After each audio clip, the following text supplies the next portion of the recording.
Walt Disney's The Aristocats.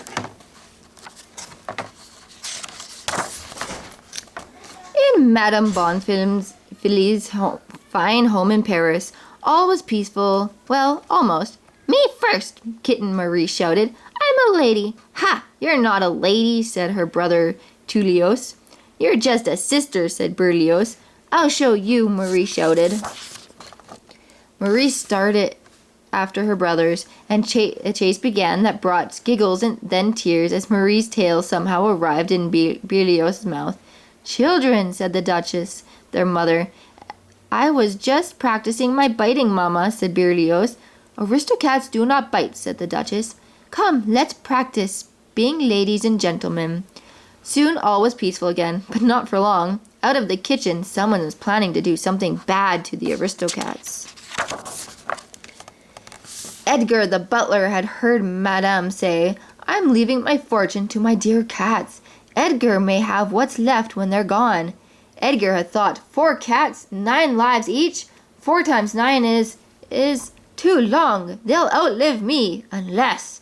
And right then and there, Edgar planned a way to make the Aristocats disappear. Come, kitties, he called. Come taste this delicious creme de la Edgar. It was delicious. Their friend Roquefort, the mouse, thought so too, but everyone who drank it fell asleep. The Aristocats slept so soundly that they didn't know they left home in a basket on Edgar's motorcycle. They didn't know that Edgar was chased by dogs and that the basket fell off and landed under a bridge. They didn't know they were alone far out in the country until a storm broke and they woke up. Mama, Marie cried, I'm afraid. Where are we? I don't know, darlings. Let's just try to sleep until morning. But Duchess couldn't sleep. All she could do was worry. Then she heard a rough voice sing, I'm Omalley the alley cat. Helping ladies is my... Oh, Mr. Omalley, can you help me? The Duchess called. I'm in great trouble. I'm lost. Omalley bowed. Your ladyship, I'll fly you off on my magic carpet for 2. Berlioz popped up, and so did Tullios. And Marie. What magic carpet? They asked. Omalley stammered. Then he grinned. Look, I said magic carpet for 2. But it can be a magic carpet for 5 also. He made an X on the road. They'll stop for passengers right here. Watch. They watched. Something came down the road. Omalley made himself big and scary looking and jumped out in front of it. The something stopped right on the X. All aboard, said Omalley. 1 magic carpet ready to go. Oh, it's just a truck, said Berlioz. Shh, said Duchess. Then she smiled at Omalley. It's a lovely magic carpet. Is it going to Paris? She asked. It's going somewhere, said Omalley, helping her on. But soon the driver of the magic carpet saw that he had passengers. He stopped with a jerk. He threw things. His passenger jumped to safety. What an awful man, said the Duchess. I wish we were home. Humans are like that, said Omalley. Oh no, Mr. Omalley, said the Duchess. My humans aren't like that. Said Omalley. Then how did you get here? Somebody doesn't like you. Duchess thought about that as they began the long walk back to Paris.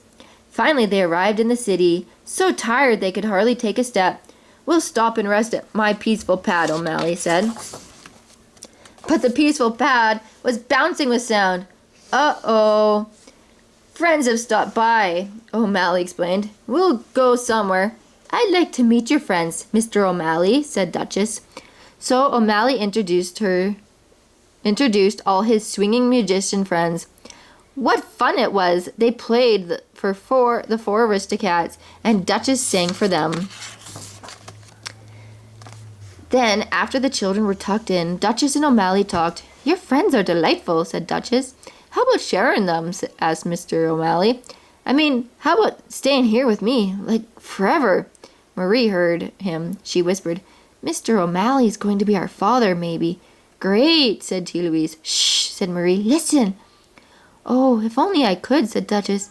But I can never leave Madame. She's lucky, said Mr. Omalley. I've never felt that way about a human. No human's ever felt that way about me, he sighed. But Well, I'll take you home.